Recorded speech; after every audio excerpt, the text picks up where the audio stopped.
প্রিয় দর্শক, আজ আপনাদের দেখাবো পাট শাকের শুক্তানি তৈরি করা।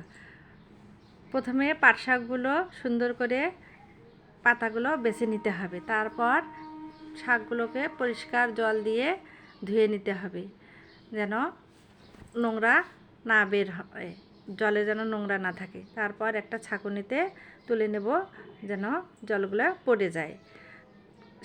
সেগুলো পড়ে যাওয়া হয়ে গেলে শাকগুলো আমরা একটা পাত্রে করে রোদে মেলে দেব। রোদে ওগুলো শুকাতে হবে। রোদে শুকানো হয়ে গেলে দেখেন পাতার মধ্যে একটু জল নেই, এই অবস্থায় ওগুলোকে মতে নিতে হবে।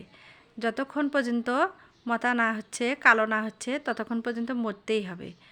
তারপরে মতা হয়ে গেলে সেগুলোকে আবার রোদে শুকাতে দিচ্ছি। রোদে একদম সুন্দর করে আবার ওগুলো শুকাবে, যেন ঝরঝরা থাকে, ঝরঝরা হয়ে থাকে। দেখতে পাচ্ছেন পাতাগুলো ঝরঝরা হয়ে গেছে।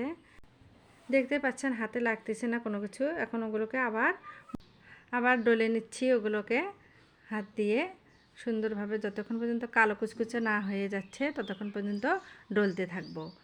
ডলা হয়ে গেলে আমরা সেগুলোকে আবার রোদে মেলে দেব। রোদে শুকাতে দিচ্ছি। শুকানো হয়ে গেলে ওগুলো মচমচা হয়ে যাবে। রেডি হয়ে গেল আমাদের শুক্তানি। এগুলো ভেজে বা মাছ দিয়ে ঝোল করে খেতে হয়, সুন্দর লাগে, শরীরের জন্য উপকার।